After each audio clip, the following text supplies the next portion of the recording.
Kita lanjutkan lagi perbincangan Pak Huda. Kalau kata Mas Henry tadi, pasangan Amin dikontak, diajak komunikasi, begitu kan, dijajaki oleh pasangan ataupun juga dari koalisi PDIP karena ini soal elektabilitas. Nah, apakah kemudian dari hasil survei belakangan ini yang menyebut elektabilitas dari pasangan Amin ini kemudian bisa menyalip Pak Ganjar, membuat kubu Amin ini pede saat ini kemudian akhirnya tadi itu menolak adanya ajakan ataupun juga komunikasi yang dilakukan oleh pihak dari pasangan Ganjar Pranowo dan juga Mahfud MD, Pak Huda.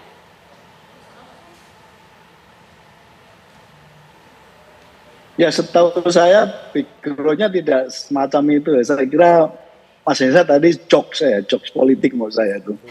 Mas Eza sendiri pasti tahu persis apa yang menjadi persoalannya. Termasuk Mas Habibur Rahman juga tahu persis. Mas Habibur Rahman tuh tahu persis kenapa nggak diajak ngobrol sama Mas Hinton tuh tahu persis.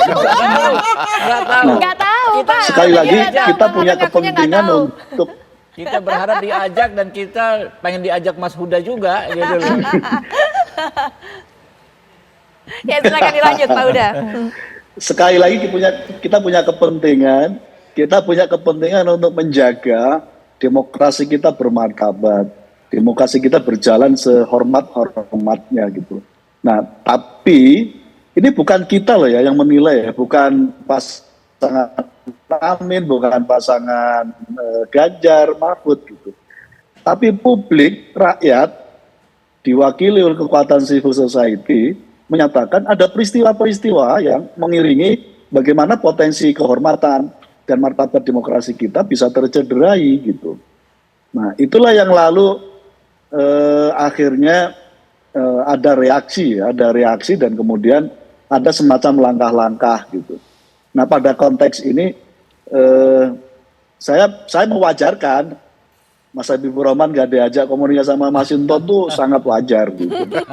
Karena setting politiknya semacam itu gitu. Setting politiknya semacam itu dan saya kira harus jujur loh. Habibur Rahman sebagai aktivis sesama aktivis kan juga merasakan juga gitu.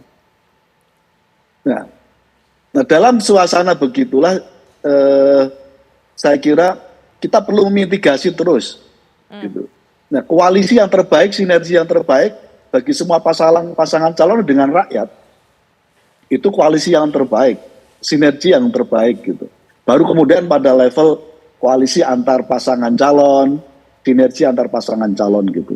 Nah, ketika rakyat sudah memberikan alarm yang begitu sangat kuat bahwa ada potensi yang dicurigai akan mengganggu kesehatan demokrasi kita, ya berarti disitulah ruang kita untuk konsolidasi bersama-sama. Baik.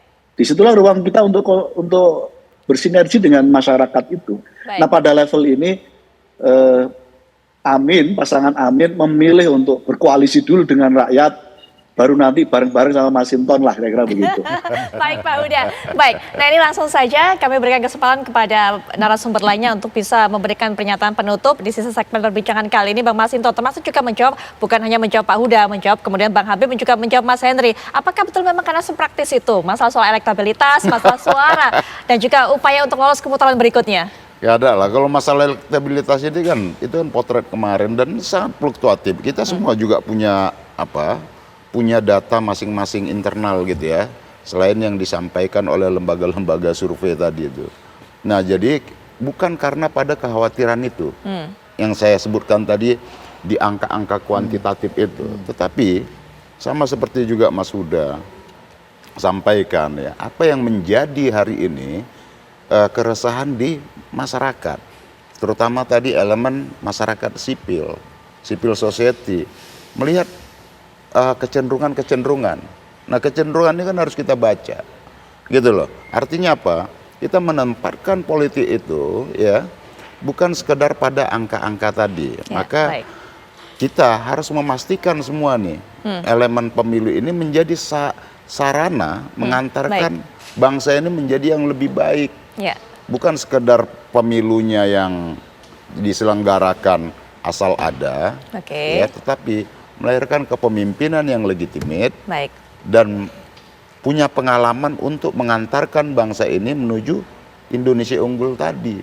Baik, nah, itu yang jauh lebih penting. Maka harus dijajaki komunikasinya.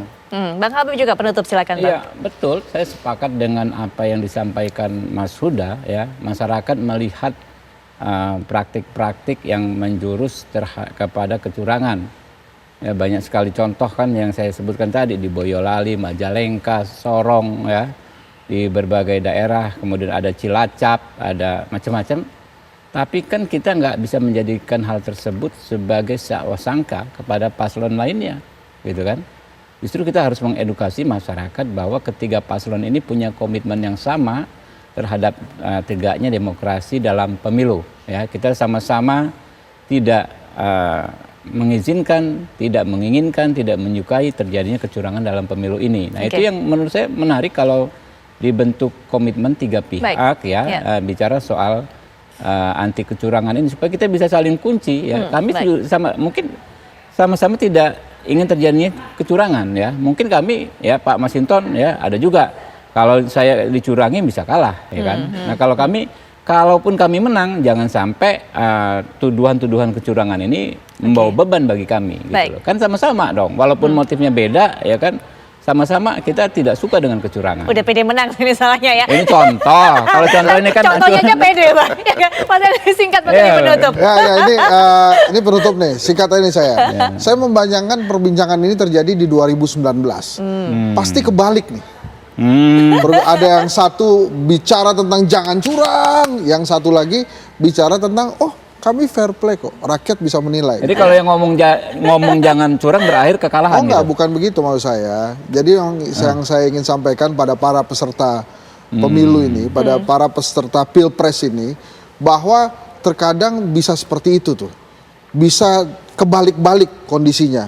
Maka yang saat ini lagi di atas angin pun harus berhati-hati. Mungkin pada akhirnya nanti di zaman berikutnya gitu ya, mereka bisa jadi pihak yang ada di sebelah kanan ini, gitu yang ada di tengah. Kira-kira gitu. Ketika kita di atas kita jangan menindas, ya kan? Ketika di bawah jangan cengeng. Saya rasa semuanya hari ini sepakat kita harus punya komitmen yang sama. Kita bentuk Satgas 3 walaupun koalisi. kami berada di atas angin, ya, walaupun kami berada di atas angin, Pak Ganjar dan Prof Mahfud, tapi kita harus menjaga kualitas demokrasi ini, gitu loh. Baik, Mas Hinton. Sepakat ya? Keren Pak Mas Hinton. Oke, baik.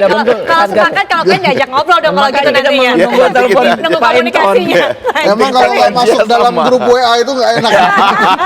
Baik, tapi Bang Habib terima kasih, Mas Hinton terima kasih, Mas Henry juga terima kasih, Pak Huda juga terima kasih, Pak Huda bergabung dalam perbincangan ini melalui daring. Yang pasti perbincangan ini juga menjadi bekal Anda sebelum nanti menentukan para pemilik suara di pemilu 2024 karena kami kabarkan Anda putuskan. Kami akan kembali saat lagi.